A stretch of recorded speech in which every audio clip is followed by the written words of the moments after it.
नमस्कार। इस खास एक्सप्लेनर में सभी का स्वागत है। आज हम जिस विषय पर बात करने वाले हैं वो असल में सदियों पुराने विश्वास और कानून का एक बहुत ही अनूठा संगम है। हम बात कर रहे हैं मुस्लिम पर्सनल लॉ की।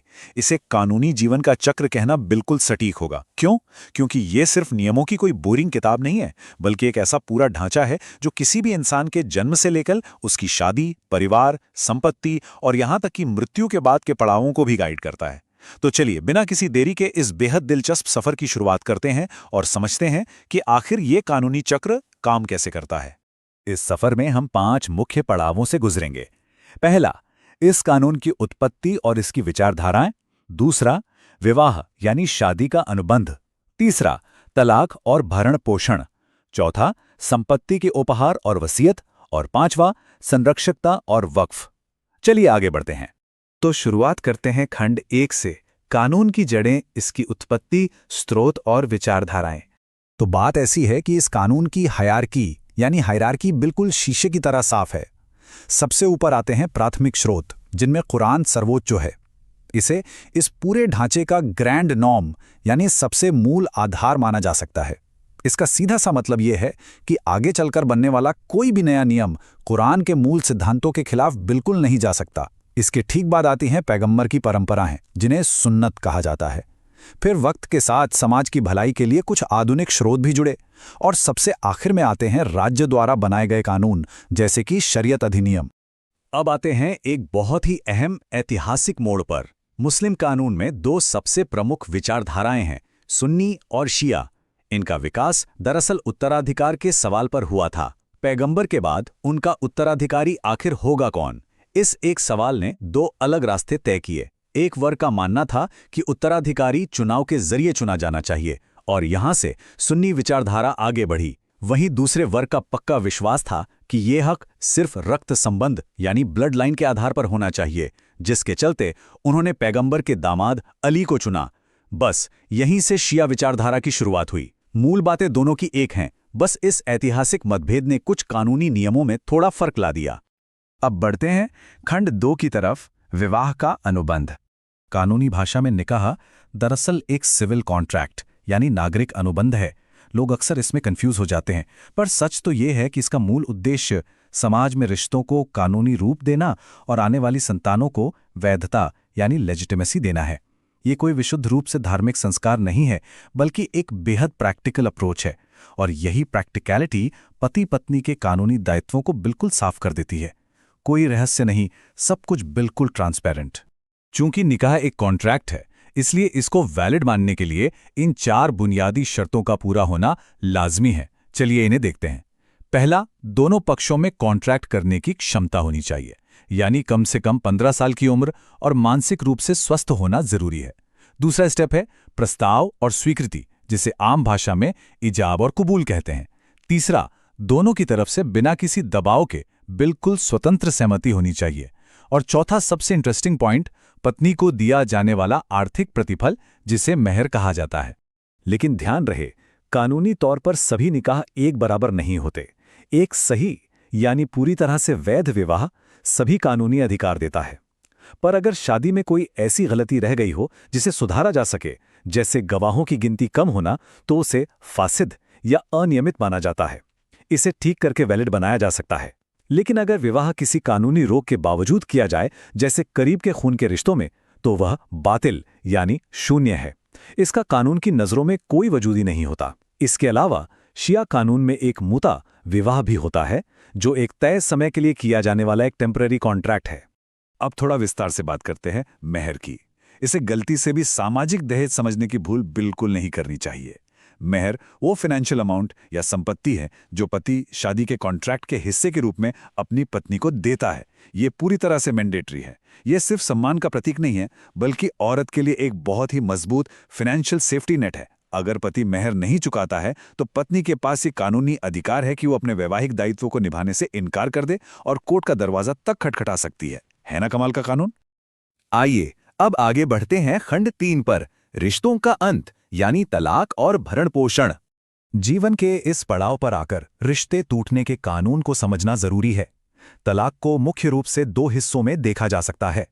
पहला है तलाक उल सुन्नत। कानून इसको सबसे सही और उचित तरीका मानता है, क्योंकि ये एक झटके में सब कुछ खत्म नहीं करता, बल्कि सुलह यानी रेकन्सिलिएशन के पूरे मौके देता है। और दूसरा है तलाक उल बिद्दत, जिसे 3 तलाक के नाम से जाना जाता है। इसमें एक पल में रिश्ता खत्म हो जाता था, बिना किसी इंतजार के। हम सभी जानते हैं 2017 में शायरा बानो केस में भारत के सर्वोच्च न्यायालय ने एक बड़ा ऐतिहासिक फैसला सुनाते हुए इसी त्वरित 3 तलाक को असंवैधानिक घोषित कर दिया। तलाक या पति की मृत्यु के बाद एक बहुत ही अहम कॉन्सेप्ट आता है, इद्दत। यह एक ऐसी वेटिंग पीरियड है जिसका पालन करना महिला के लिए अनिवार्य है। इसके पीछे 2 बहुत ही लॉजिकल कारण छिपे हैं। पहला, यह क्लियर करना कि महिला गर्भवती तो नहीं है, ताकि बच्चे के पिता का पता साफ रहे और प्रॉपर्टी के बंटवारे में आगे चलकर कोई भ्रम या झगड़ा ना हो। और दूसरा, तलाक के मामलों में यह एक कूलिंग ऑफ पीरियड की तरह काम करता है, गुस्से में लिए गए फैसले पर ठंडे दिमाग से सोचने का एक आखिरी मौका। अब देखिए कि ये सुलह का प्रोसेस काम कैसे करता है, खासकर तलाक़ हसन में। इसमें एक साथ 3 बार तलाक बिल्कुल नहीं बोला जाता। पहली बार तलाक बोलने के बाद 30 दिन का लंबा इंतजार होता है, फिर दूसरी घोषणा और फिर से 30 दिन का ब्रेक। कानून ने जानबूझकर ये लुकने की जगह बनाई है। अगर इन दिनों में पति पत्नी चाहें तो वो वापस एक साथ आ सकते हैं और तलाक वहीं रद्द हो जाएगा। तलाक मुकम्मल तभी होता है जब तीसरी और आखिरी घोषणा होती है। तलाक के बाद महिला की गुजारे भत्ते यानी मेंटेनेंस का मुद्दा हमारे देश के कानूनी इतिहास में हमेशा से सुर्खियों में रहा है। इसे एक लीगल टग ऑफ वॉर की तरह देखिए। 1985 का शाह बानो केस एक माइलस्टोन था, जहां कोर्ट ने सेक्युलर कानून CRPC 125 के तहत मेंटेनेंस का हक दिया। फिर 1986 में सरकार एक नया कानून लाई जिसने इस हक को सख्ती से सिर्फ इद्दत के समय तक सीमित कर दिया। पर बात यहां रुकी नहीं। 2001 के डैनियल लतीफ़ी केस में सुप्रीम कोर्ट ने इन दोनों कानूनों के बीच एक बड़ा ही शानदार बैलेंस बनाया और क्लियर कर दिया कि एक मुस्लिम महिला को इद्दत के बाद भी आगे की जिंदगी के लिए उचित भरण पोषण पाने का पूरा अधिकार है। चलिए आगे बढ़ते हैं खंड 4 की तरफ, संपत्ति यानी उपहार और वसीयत का हस्तांतरण। जीते जी प्रॉपर्टी ट्रांसफर करने का सबसे पॉपुलर तरीका है हिबा, जिसे हम उपहार या गिफ्ट कहते हैं। आजकल के सख्त कॉन्ट्रैक्ट से अलग हिबा में किसी लालच या पैसे का लेन देन नहीं होता। ये सिर्फ स्नेह और प्यार से दिया जाता है। इसमें एक बड़ा इंटरेस्टिंग ट्विस्ट है। एक नाबालिग बच्चा हिबा रिसीव तो कर सकता है, पर वो दे नहीं सकता। क्यों? क्योंकि संपत्ति किसी को देना एक बहुत बड़ा कदम है। इसलिए देने वाले का मैच्योर और दिमागी तौर पर बिल्कुल स्वस्थ होना कानून की नज़र में बहुत ज़रूरी है। जब बात मरने के बाद वसीयत की आती है तो 1/3 यानी 1/3 1/3 का एक बेहद सख्त नियम सामने आता है। कोई भी शख्स अपनी प्रॉपर्टी का 1/3 से ज़्यादा हिस्सा अपनी मर्जी से वसीयत में किसी को नहीं दे सकता। और इसका रीज़न काफ़ी समझदारी भरा है, ताकि परिवार की आर्थिक स्थिति खराब ना हो और कानूनी वारिसों का हक ना मारा जाए। अगर किसी को 1/3 से ज़्यादा देना ही है तो उसके लिए बचे हुए कानूनी वारिसों की सहमति मिलना बिल्कुल कंपलसरी है। इसी से जुड़ा एक बड़ा ही हाइब्रिड और अनोखा कॉन्सेप्ट है जिसे मर्ज उल मौत कहते हैं, मतलब death bed gift. Death bed gift एक ऐसी स्थिति सोचिए जहां एक इंसान बहुत बीमार है और उसे लग रहा है कि उसका आखिरी वक्त करीब है। अगर वो उस मृत्युशैया से कोई उपहार या हिबा देना चाहे तो कानून उसे आम गिफ्ट नहीं मानता। कानून यहां तुरंत वसीयत वाले सख्त नियम लगा देता है, यानी वही 1/3 वाला रूल यहां भी लागू हो जाएगा। यह दिखाता है कि कानून किसी इंसान की आखिरी वक्त की भावनाओं और उसके परिवार के हक के बीच कितना बेहतरीन बैलेंस बनाता है। अब आते हैं हमारे आखिरी और 5वें खंड पर, अगली पीढ़ी और विरासत यानी संरक्षकता, हिरासत और वक्फ। बच्चों की देखभाल को लेकर मुस्लिम कानून में विलायत और हिजानत के बीच एक बिल्कुल साफ लकीर खींची गई है। विलायत का मतलब है गार्डियनशिप, यानी बच्चे की प्रॉपर्टी और लाइफ के बड़े फैसले लेने का कानूनी हक, जो मुख्य रूप से पिता के पास होता है। वहीं दूसरी तरफ है हिजानत, यानी फिजिकल कस्टडी, बच्चे को पालना पोसना। कानून ये बहुत अच्छे से समझता है कि एक छोटे बच्चे को सबसे ज़्यादा अपनी माँ की ज़रूरत होती है, इसलिए हिजानत मुख्य रूप से माँ के पास रहती है। पैसे का मैनेजमेंट और फिजिकल केयर दोनों को कितनी खूबसूरती से अलग किया गया है। इस कानूनी चक्र का आखिरी हिस्सा ये तय करता है कि इंसान अपने पीछे समाज के लिए क्या छोड़कर जा रहा है। इसे वक्फ कहते हैं। वक्फ का सीधा सा मतलब है अपनी संपत्ति को धार्मिक या भलाई के कामों के लिए हमेशा के लिए समर्पित कर देना। इसमें सबसे बड़ा कानूनी पहलू यह है कि एक बार प्रॉपर्टी वक्फ हो गई तो उसका असली मालिकाना हक किसी इंसान के पास नहीं बल्कि अल्लाह के पास चला जाता है।